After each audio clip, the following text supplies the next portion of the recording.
Hey guys, SGT here. We're doing an emergency broadcast update with Jeff Nielsen from BullionBullsCanada.com. Silver plummeting through all realistic and practical support as the bankers have taken complete control with their paper manipulation games. And for any of us that have been part of the silver market for any period of time, we understand the 100-to-1 paper manipulation. We understand what's going on at COMEX. The COMEX is basically down to 33 million ounces of physical silver.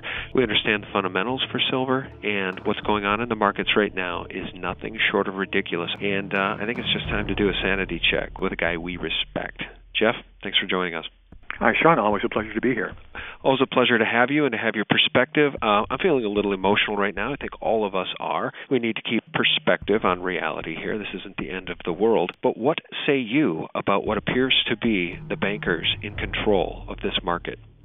Well, whenever we see an episode like this, I think it's really important to be explicit about what's going on. And so my own most recent commentary is titled, A New Operation in the Silver Market, because that's exactly what we've witnessed. It is a deliberate operation. It was a contrived event in every sense. And, so on the one hand, there's, justifiable outrage on the part of anyone and everyone who's familiar with this market, because this is a totally outrageous event. But, for me, it's even more important to simply try to remove the fear factor for people who may not be quite as familiar with this market, because the people I really feel for are the people who maybe have just gotten into silver in the last few months, who still don't, really understand what's going on, and who just had the heck scared out of them by this, massive plunge in the price of silver over a very short period of time. Yeah, no, you're right, and I feel a responsibility to people to watch my channel, and I know you feel a responsibility to the people that visit BullionBullsCanada.com, and I want them to know that you and I and others that are experts in this arena, or people that really follow the precious metals markets, have not been blowing sunshine up their asses. The fundamentals of physical silver versus paper silver are extraordinary. So the fact that people should be owning physical silver should not be lost. Warren Buffett always used to like to say that pullbacks made him smile because he knew the fundamentals of the companies he owned, and they were buying opportunities to buy more shares. And that really we can't lose perspective here.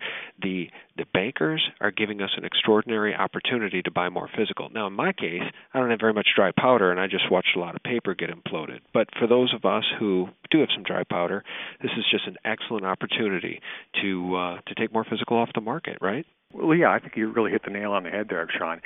Basically, my own plan is as soon as we wrap up here, is I'm going to head out the door and try to grab some more silver myself, because I also see this as a remarkable buying opportunity.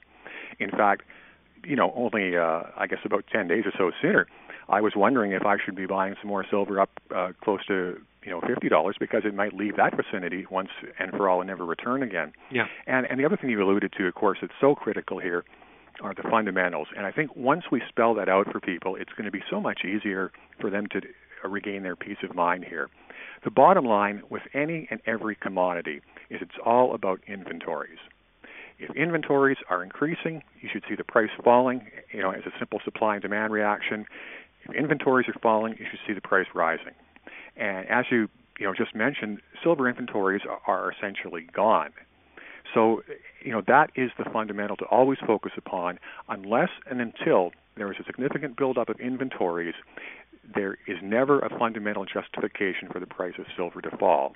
And what that means is, yes, it can always get pushed down in another one of these operations, but it's going to bounce right back up again. And so that's why it's just such a remarkable buying opportunity, because we know what's going to happen a few months from now. Yeah. I want to share a story just real briefly to help people keep perspective. I saw this exact same thing happen when the internet company, the internet search company Baidu went public back around 2005, 2006, somewhere in that neighborhood. And that stock went public at around 80, and it went to like 160. And then just as fast as it got to 160, Jeff, it pulled back, it plummeted back to 80. And you can imagine that all those people that had gotten in, how fearful they were and how they all sold. And when it hit 80 again at that IPO price, it sprang to 200, 300, 400 from there.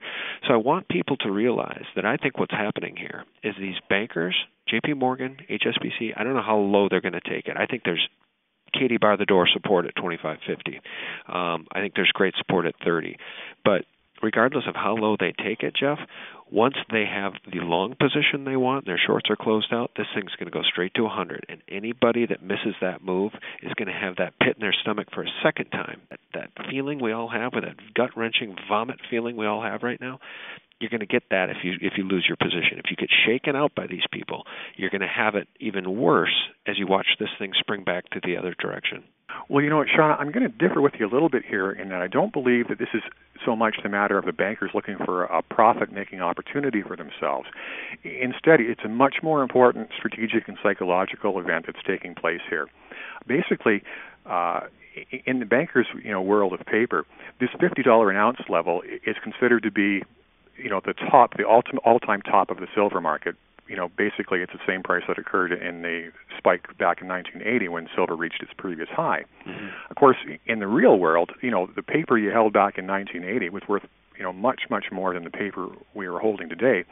So that if you convert those dollars to real dollars, it's more like, $200 an ounce for silver. That would be the equivalent of the 1980 price.